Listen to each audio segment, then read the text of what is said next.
Kulang ang binibigay na pinansyal na suporta ng ama, pwede daw bang magpadagdag? Ayan. So, palagi ko itong na-encounter, ito yung mga katanungan ng mga nanay na kung saan ay nabibigyan naman ng sustento yung mga anak nila pero kulang pa rin daw. Okay? Tandaan natin na ang support nga is parehong obligasyon ng nanay at tatay, parehong magkulang.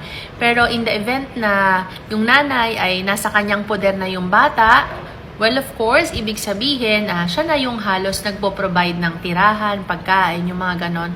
So, syempre, natural lang nahihingian naman yung tatay. Okay, so paano nga ba pagkulang ang pinansyal na suporta? Ang kagandahan po sa law on support, okay, kahit po nagkaroon na kayo ng kasunduan na ang suporta ay ganitong amount lamang, let's say may kasunduan na nga kayo, pwede po yan baguhin. Okay? Bakit magbabago? Kasi nagbabago po yung pangangailangan ng bata, una na sa lahat. At nagbabago din yung kapasidad nung nagbibigay. So kung halimbawa nagkasundo nga kayo sa isang amount na tinakda nyo sa inyong kasunduan, pero napansin nyo na kulang yon, at the same time tumaas naman yung sweldo nung ama, nung hinihingaan natin ng suporta, pwede nyo yung i-adjust. Pwede ulit kayong mag-usap at pwede kang magpataas ng suporta. Yun. So, yun ang kagandahan sa law on support. Kahit may kasunduan na nga kayo, pwede pa rin siyang baguhin.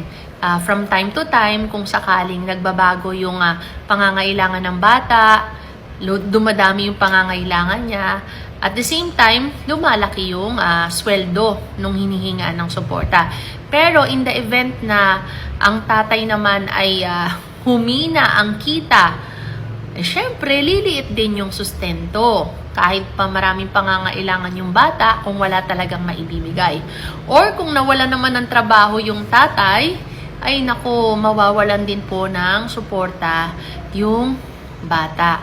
Pero syempre, kapag po may anak tayo, dapat naman talaga nagsisikap tayo na magkaroon ng trabaho.